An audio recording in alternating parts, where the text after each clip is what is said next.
Para el ser humano, la vida diaria es una lucha por la supervivencia. Esta supervivencia se asegura poniendo en marcha la totalidad de funciones psicológicas con objeto de conseguir la mejor adaptación al medio. Percibimos la diversidad de estímulos del ambiente, los procesamos activamente y almacenamos en nuestra memoria o recuperamos a partir de ella toda la información necesaria e imprescindible para realizar la diversidad de tareas que nos exige el devenir cotidiano. El almacén de memoria icónica tiene una gran importancia para el sistema perceptual y la adaptación al medio.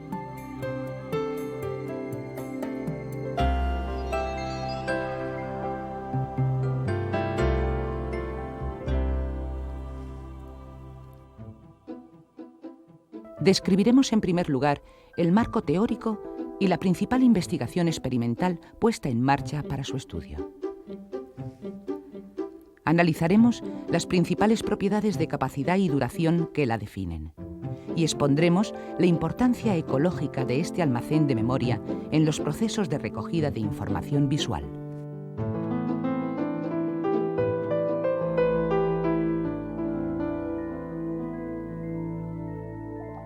Desde finales de los años 50 hasta la actualidad, el estudio de la cognición humana se ha visto enormemente influenciado por la denominada metáfora del ordenador. Según esta metáfora, los seres humanos procesan la información del medio de forma análoga a lo que sucede en un ordenador. Reciben un input informativo del medio, lo manipulan activamente según las exigencias y generan una respuesta o output que posibilite la adaptación. Durante este periodo de procesamiento de la información desempeñan un papel importantísimo la percepción, encargada de la recogida de información del medio, y la memoria, pues toda la información significativa debe ser almacenada para asegurar la pervivencia en el tiempo. De unos años a esta parte, el estudio científico de la memoria ha estado decisivamente influenciado por lo que se denomina en psicología el modelo modal del enfoque estructural. Desde este modelo se entiende la memoria como un sistema constituido por tres almacenes interconectados entre sí. Estos almacenes son los registros sensoriales, la memoria a corto plazo y la memoria a largo plazo. El input ambiental es captado en primer lugar por una estructura de almacenamiento que mantiene la información por períodos brevísimos de tiempo, los registros sensoriales. Cada modalidad sensorial tiene su propio registro, aunque por excelencia ha sido la modalidad visual y en menor grado la auditiva, la que ha acaparado el interés de los investigadores. Desde Neisser se denomina memoria icónica al registro sensorial visual y memoria ecoica al registro sensorial auditivo. La memoria a corto plazo es un sistema de almacenamiento temporal de la información. Su concepción más reciente es la de una memoria de trabajo que almacena temporalmente la información necesaria en un momento determinado para realizar una tarea concreta. De ahí que también se le denomine habitualmente memoria operativa. Finalmente, la memoria a largo plazo es por excelencia el gran almacén de información. Frente a los dos sistemas anteriores, que constituyen almacenamientos temporales de información, la memoria a largo plazo actúa a modo de registro o fichero permanente, pues conserva todos los conocimientos que un individuo acumula a lo largo de su vida. En este modelo es importante advertir los continuos trasvases de información que se producen entre almacenes. Los trasvases entre memoria a corto y largo plazo son especialmente interesantes. Cuando el ser humano realiza una determinada tarea, la memoria de trabajo a corto plazo recibe toda aquella información necesaria que se encuentra almacenada de forma permanente en el almacén a largo plazo. Inversamente, cuanto más se trabaja con una determinada información en el almacén a corto plazo, mayores son las posibilidades de que ésta quede almacenada permanentemente en el sistema a largo plazo, asegurando así la pervivencia ulterior en el tiempo. Si el estudio de la memoria a corto y a largo plazo no exige a priori sofisticados medios técnicos, no podemos decir que ocurra lo mismo en el estudio de los registros sensoriales, y muy especialmente para la memoria icónica. En gran medida, podemos afirmar que el estudio científico del almacén icónico ha sido posible gracias a la invención de curiosos aparatos de presentación estimular. La invención del taquistoscopio revolucionó el campo de la psicología de la percepción, pues permitió presentaciones estimulares brevísimas de tan solo milésimas de segundo que permitían una única fijación ocular sobre el campo visual. Gracias a este aparato, en 1960 se puso de manifiesto la existencia de un tipo de almacén de gran capacidad, pero de muy corta duración, denominado memoria icónica. Debido al desarrollo tecnológico actual, cada vez más se abandonan los tradicionales taquistoscopios. En su lugar, se utilizan programas de software de alta precisión para la presentación estimular. Imaginemos por un momento que a un sujeto se le presenta taquistoscópicamente durante tan solo 50 milisegundos conjuntos estimulares que pueden oscilar entre 3 y 12 letras dispuestas en fila o en forma de matriz. La misión del sujeto consiste en recordar el mayor número posible de letras una vez que han desaparecido, anotando su contestación en hojas de respuesta diseñadas a tal efecto. Es importante advertir que los 50 milisegundos de presentación constituyen una exposición tan breve que posibilita exclusivamente una única fijación ocular. El sujeto, en un solo golpe de vista, percibe toda la información del medio. A esta técnica experimental, en la que se pide al sujeto que recuerde el mayor número posible de ítems presentados, se la denomina técnica del informe total. Utilizando la técnica del informe total, y tras una serie de ensayos con una muestra de sujetos, se ha observado que a partir de unas 6 letras presentadas, el recuerdo de los sujetos suele estancarse en torno a un valor máximo de 4 o 5 ítems recordados, 4,5 de promedio. Este límite máximo de 4,5 ítems en el rendimiento del sujeto utilizando la técnica del informe total fue objeto de análisis por parte de uno de los más grandes investigadores de la memoria, Sperling. Sperling consideraba que este límite en el recuerdo podía ser explicado mediante 2 hipótesis excluyentes entre sí: la hipótesis de la limitación perceptual y la hipótesis de la limitación de memoria. Conforme a la primera, el rendimiento limitado de los sujetos en torno a los 4 o 5 ítems es debido a factores perceptuales. Desde esta hipótesis se afirma que 50 milisegundos es un tiempo de exposición tan breve que resulta prácticamente imposible percibir todas las letras, especialmente con conjuntos estimulares amplios. La posible certeza de la hipótesis de limitación perceptual se puede comprobar de forma sencilla. Si existe una limitación en el recuerdo porque la exposición es breve, dicha limitación debe desaparecer ampliando los periodos de exposición, por ejemplo, a 200 o 500 milisegundos.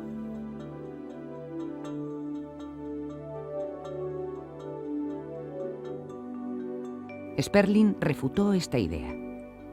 Demostró que la utilización de periodos amplios de exposición de hasta 500 milisegundos no facilitaba el recuerdo de los sujetos, que seguía estancado en torno a las 4 o 5 letras correctamente recordadas.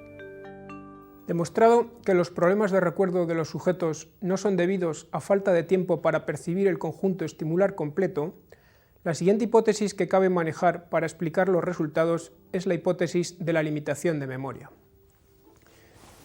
Desde esta hipótesis se admite que los sujetos son capaces de percibir todos los estímulos presentados. El problema de recuerdo radica en que la huella de memoria se desvanece en un tiempo más breve que el necesario para producir la respuesta. No en vano, en experimentos de informe total con presentaciones visuales breves, los sujetos siempre afirman haber percibido muchas más letras que las realmente recordadas.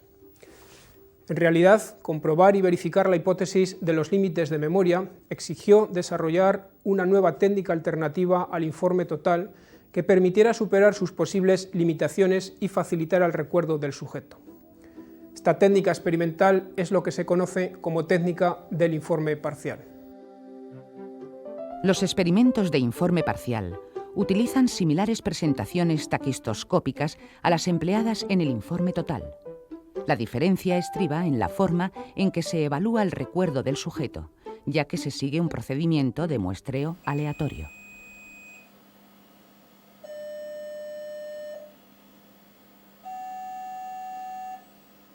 En el informe parcial, se presenta a los sujetos durante 50 milisegundos un conjunto de ítems dispuestos en forma de matriz. Al contrario de lo que sucede en el informe total, ahora se solicita al sujeto que informe no de todo, sino de una parte del material presentado. Por ejemplo, podemos presentar conjuntos estimulares de 12 letras dispuestas en 3 filas. Tras la desaparición de los estímulos, sonará un tono alto, de 2500 hercios, medio, de 600 hercios, o bajo, de 250 hercios, que señalará al sujeto la fila a recordar. Tono alto, fila superior. Tono medio, fila intermedia. Y tono bajo, fila inferior. Como los ítems de la matriz estimular varían de ensayo a ensayo y la presentación tonal también es aleatoria, el sujeto en un determinado ensayo nunca sabe qué fila se le va a pedir que recuerde. La lógica subyacente en esta técnica de informe parcial es la siguiente. Si en un hipotético ensayo el sujeto recuerda perfectamente las 4 letras, estimamos que tiene disponible el 100% de la información. Lo inferimos así porque el tono es aleatorio y el sujeto, como ya hemos dicho, no sabe de qué fila se va a solicitar el recuerdo. En otro ensayo, el sujeto puede recordar correctamente tan solo 3 letras, por lo que inferimos que tiene disponible un 75% de información. Si recuerda 2, un 50%, y si solo recuerda una, un 25%. Finalizados todos los ensayos experimentales, se promedian entre sí los porcentajes de recuerdo y obtenemos un porcentaje medio. Por ejemplo, con matrices de 12 letras presentadas se obtienen promedios de recuerdo del 75%, y como un 75% de 12 son 9, podemos afirmar que los sujetos han tenido disponibles una media de 9 letras en cada ensayo, cantidad sensiblemente superior a las 4 o 5 recordadas utilizando la técnica del informe total. A esta mejora en el rendimiento de los sujetos que se produce al utilizar la técnica del informe parcial frente al total se la denomina ventaja del informe parcial.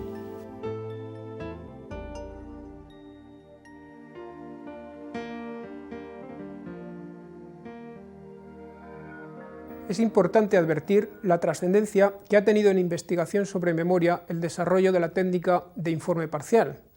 Ha puesto de manifiesto la existencia de un sistema de almacenamiento de información de naturaleza sensorial denominado memoria icónica, de gran capacidad y muy breve duración. Como veremos, su misión fundamental va a ser la de mantener momentáneamente la información presente en el estímulo una vez que éste ha desaparecido. Así se garantiza la continuidad fenoménica que caracteriza a la percepción visual humana. Se dice que la capacidad del almacenamiento icónico es virtualmente ilimitada. Su cuantificación no es absoluta, sino relativa con respecto al conjunto estimular presentado. Realizando experimentos de informe parcial en los que se ha manipulado el tamaño del conjunto estimular desde 6 a 12 letras dispuestas en forma de matriz, se ha obtenido recuerdos medios de 5 letras con matrices estimulares de 6 letras. Recuerdos medios de 6 letras con matrices estimulares de 8 letras. Recuerdos medios de 8 letras con matrices estimulares de 9 letras. Y recuerdos medios de 9 letras con matrices estimulares de 12 letras, tal como ya conocemos. Esta variedad en la cantidad absoluta de información recordada obliga al investigador a pensar que el almacén icónico no permite una cuantificación absoluta, sino relativa al conjunto estimular total que se manipula en el experimento. Además de su capacidad, otra característica importante de este almacén es su brevísima duración. Esta propiedad se ha comprobado al manipular periodos de demora entre la desaparición del estímulo y la presentación del tono que actúa a modo de señal de recuerdo.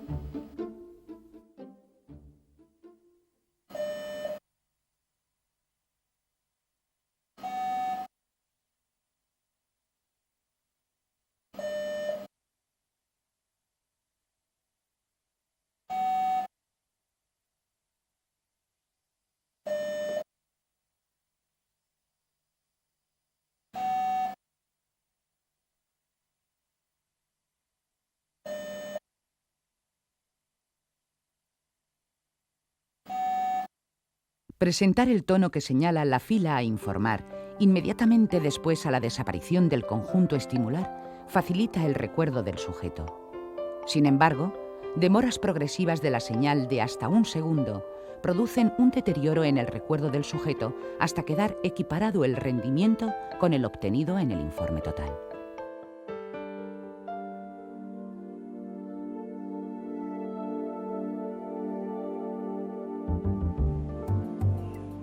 ¿Para qué sirve una estructura de memoria de tan breve duración?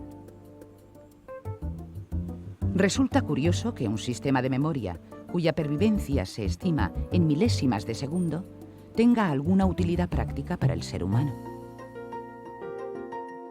Al referirnos a las propiedades de la memoria icónica, dijimos que su principal misión era la de mantener brevemente la información del estímulo una vez que éste había desaparecido, para asegurar la continuidad fenoménica característica de la percepción visual humana.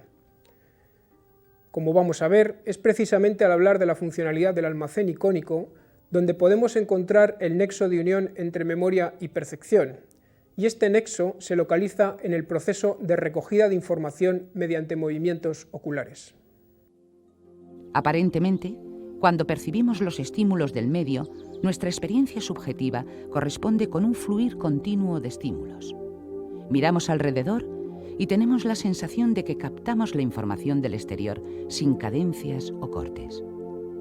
Sin embargo, la investigación en laboratorios de percepción en la que se han utilizado sofisticadas técnicas ha permitido descubrir que el ojo capta la mayor parte de la información de manera discreta, a saltos. Podríamos decir a fotogramas. Esta manera de funcionamiento de nuestros ojos ha sido percibida con modernos aparatos de registro ocular y pupilografía. Utilizando complejas técnicas de reflexión de luz infrarroja en la córnea, la utilización de aparatos de registro ocular ha permitido detectar una serie de fenómenos interesantes. Los saltos que da el ojo desde una posición del estímulo a otra se denominan movimientos sacádicos. Su duración media oscila entre 30 y 120 milisegundos, y durante este periodo la recogida de información queda interrumpida, fenómeno este conocido como supresión sacádica. Entre movimientos sacádicos se intercalan los períodos de fijación ocular. Su duración se estima en torno a los 200 o 250 milisegundos. Durante estos periodos de fijación ocular se produce la recogida de información visual.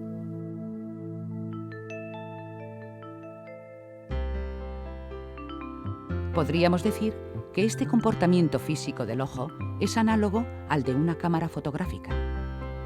Si la fotografía obtenida es nítida, conservará todas las propiedades informativas del estímulo original, situación que correspondería a los periodos de fijación ocular. Sin embargo, cualquier movimiento durante el periodo de disparo de la cámara ocasionará una distorsión palpable en la imagen fotográfica, situación alternativa que correspondería a la fase de movimiento sacádico. Una experiencia empírica interesante consiste en comprobar cómo durante el periodo de movimiento sacádico se interrumpe la recogida de información, o dicho de otra manera, se produce una supresión sacádica. Si nos ponemos delante de un espejo, nunca seremos capaces de percibir el movimiento sacádico de nuestros ojos, sino lo máximo que lograremos conseguir será una imagen estacionaria de los mismos. Esta sencilla experiencia demuestra que solo recogemos información durante el periodo de fijación ocular. He aquí lo sorprendente de todo el proceso perceptual de recogida de información. La experiencia subjetiva de la percepción es de continuidad. No percibimos el mundo a saltos o en forma de fotogramas, sino que el ambiente fluye entre nosotros de una manera natural. Contrariamente a esta experiencia subjetiva, el comportamiento visual del ojo parece ser discreto, a saltos, en forma de fotogramas, por seguir con la analogía. La pregunta clave es, ¿cómo se pasa de un punto a otro? Es decir, ¿cómo se pasa de la discontinuidad de los fotogramas a la continuidad fenoménica que caracteriza la percepción? La contestación lógica a esta pregunta supone admitir la existencia de un sistema de almacenamiento temporal que permita dar el salto de lo discreto a lo continuo. Tal papel parece que corresponde a la memoria icónica, pues durante el período de supresión sacádica, en el que desaparece físicamente el estímulo, este sistema de almacenamiento mantendría retenida brevemente la información en el presente hasta el siguiente periodo de fijación ocular. Así, se asegura la continuidad fenoménica de la percepción visual humana y con ello una correcta adaptación al medio que nos rodea.